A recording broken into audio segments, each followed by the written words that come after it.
Klasifikasi jaringan komputer. Yang pertama ialah klasifikasi jaringan komputer berdasarkan geografisnya. Pada bagian A, local area network, yaitu LAN. Jaringan wilayah lokal atau local area network adalah jaringan komputer yang jaringannya hanya mencakup wilayah kecil, seperti jaringan komputer kampus, gedung, kantor, dalam rumah, sekolah, atau yang lebih kecil.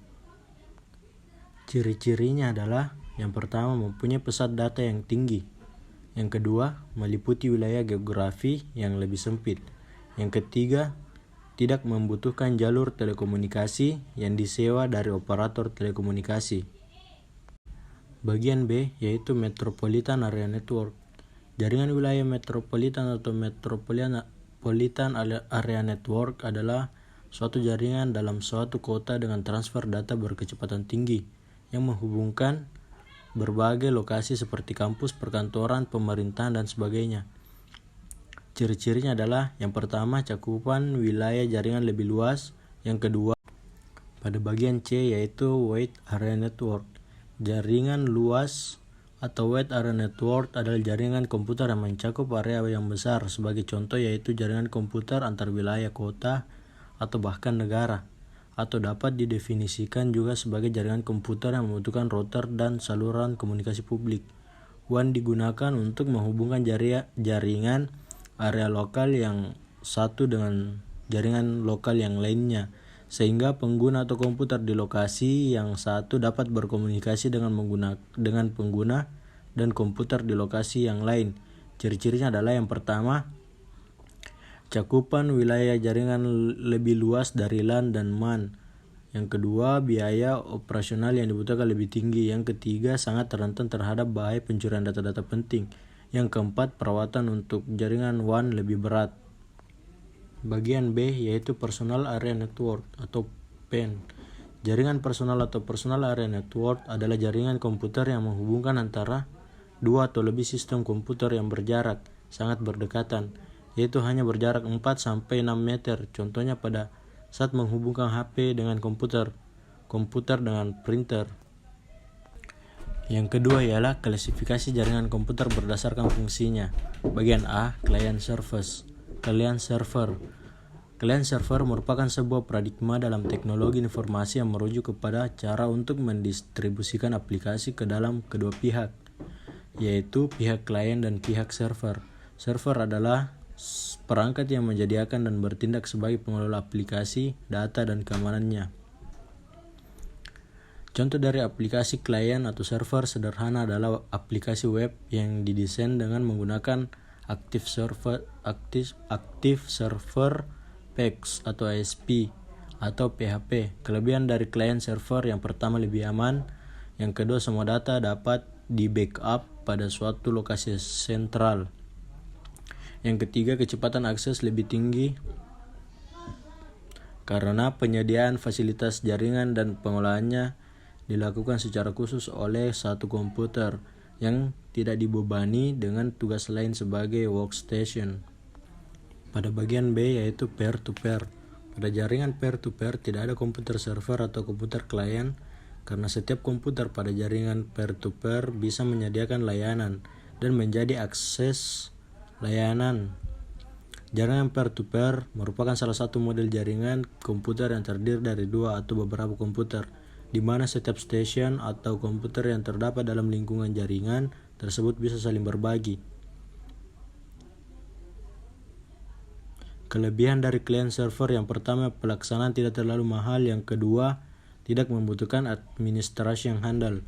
Kekurangan client server yang pertama, tidak cocok untuk network skala besar, dan yang kedua, keamanan yang kurang.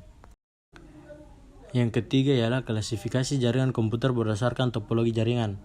Topologi jaringan adalah suatu cara atau konsep untuk menghubungkan beberapa atau banyak komputer sekaligus menjadi suatu jaringan yang saling terkoneksi satu sama lain, di mana pengguna topologi jaringan didasarkan pada kecepatan akses data, biaya, serta ukuran maupun tingkat konektivitas yang nantinya akan mempengaruhi kualitas maupun efisiensi suatu jaringan.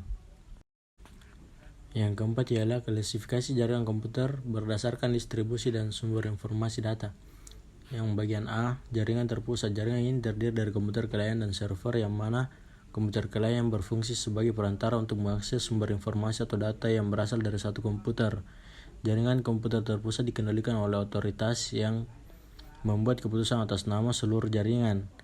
Adapun kelebihan jaringan terpusat, yang pertama yaitu standarisasi mudah diterapkan. Yang kedua, pemakaian CPU menjadi sangat efisien. Yang ketiga, sistem keamanan lebih terjamin. Yang keempat, sebagai sarana aplikasi multi-user. Kekurangannya, yang pertama, bila komputer pusat mengalami kerusakan atau gangguan, maka seluruh sistem tidak berfungsi. Yang kedua, pelayanan yang kurang fleksibel, karena semua peralatan bantu seperti hard disk, printer, dan lain-lainnya disimpang atau dipasang pada tempat, yaitu komputer pusat. Yang ketiga, bila kinerja CPU sangat besar, maka unjuk kerja sistem akan turun dan melemah. Pada bagian B, jaringan terdistribusi merupakan perpaduan beberapa jaringan terpusat sehingga terdapat beberapa komputer peleden yang saling berhubungan dengan klien berbentuk sistem jaringan tertentu.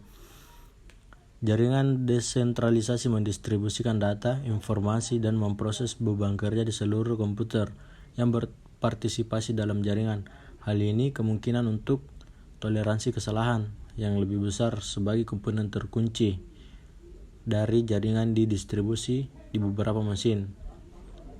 Adapun kelebihan jaringan terdistribusi, yang pertama, mengatasi masalah beban kerja komputer pusat. Yang kedua, biaya komunikasi kurang. Yang ketiga, kerusakan pada salah satu komputer lokal berakibat kecil terhadap keseluruhan sistem. Yang keempat, dapat menambah komponen secara individu tanpa harus menduplikasi sistem. Yang kelima, fasilitas lokal dapat disesuaikan dengan kebutuhan lokal. Yang keenam, kemungkinan pertumbuhan sistem secara terus-menerus. Yang ketujuh, sistem bisa disesuaikan dengan pola organisasi perusahaan. Yang kedelapan, memungkinkan beberapa bagian atau lokal mengadakan percobaan konsep baru dan fasilitas baru untuk mengurangi risiko kegagalan sistem secara keseluruhan. Yang kesembilan, pemakaian sumber daya bersama untuk peralatan yang mahal harganya. Yang kesepuluh, pemelihara data lebih mudah karena sumber data disesuaikan dengan daerah asalnya. Yang kelima, yaitu klasifikasi jaringan komputer berdasarkan media transmisi data. Yang pertama, jaringan berkabel wired network. Pada jaringan ini, untuk menghubungkan suatu komputer dengan komputer lain diperlukan penghubung berupa kabel jaringan. Kabel jaringan berfungsi dan mengirim informasi dalam bentuk sinyal listrik antar komputer jaringan. Kabel seiring digunakan pada jaringan komputer menggunakan bahan dasar tembaga.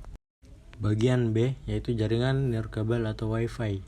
Jaringan nirkabel atau Wi-Fi merupakan jaringan dengan medium berupa gelombang elektromagnetik.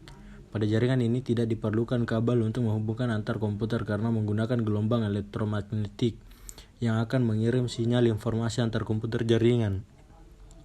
Media transmisi ini tidak memerlukan kabel untuk sistem pengantarannya karena lebih fleksibel. Media transmisi yang satu ini bisa diakses oleh banyak orang sekaligus, hanya saja kurang berfokus dan mengakibatkan transfer data menjadi lebih lambat.